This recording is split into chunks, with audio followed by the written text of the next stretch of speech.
अभिमन्युः दुःशासनस्य उपरि बाणवर्षां प्रारब्धवान्।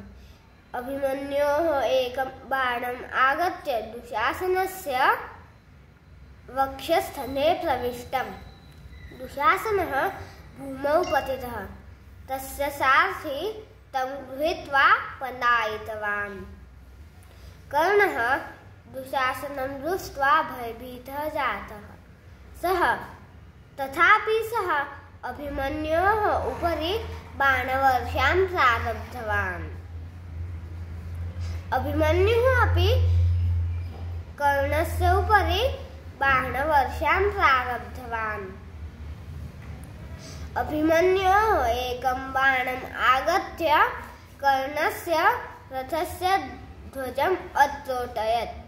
कर्णस्य अश्वाः पलायिताः। अधुना द्रोणाचार्यः उक्तवान्, अधुना यदि जीवनम् आवश्यकमस्ति चेत् अभिमन्युं निःशस्त्रं कुरु। कर्णः पुनः बाणवर्षां प्रारब्धवान्। बहुकालानन्तरम् अभिमन्यस्य धनुषं त्रोटितं। तथा अभिमन्यस्य रथस्य अपि चूर्णं जातम्। अभिमन्युः तथा दुःशासनस्य पुत्रः तयोः मध्ये भीषणं गदायुद्धं जातम्। तथा उपरितः कर्णस्य बाणवर्षा अपि आसीत्। एतावान् युद्धं कृत्वा वीरः अभिमन्युः भूमौ निपतितः।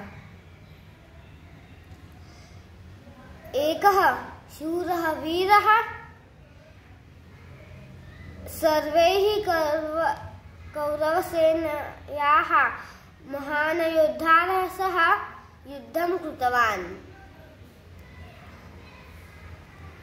स्वयं श्रीकृष्ण भगवान् अपि अभिमन्योः मृत्यानन्तरम् अश्रुम् अदर्शयत्। तर्हि अग्रिमपर्याये वयं द्वितीयं चरित्रं पश्यामः। नमो नमः।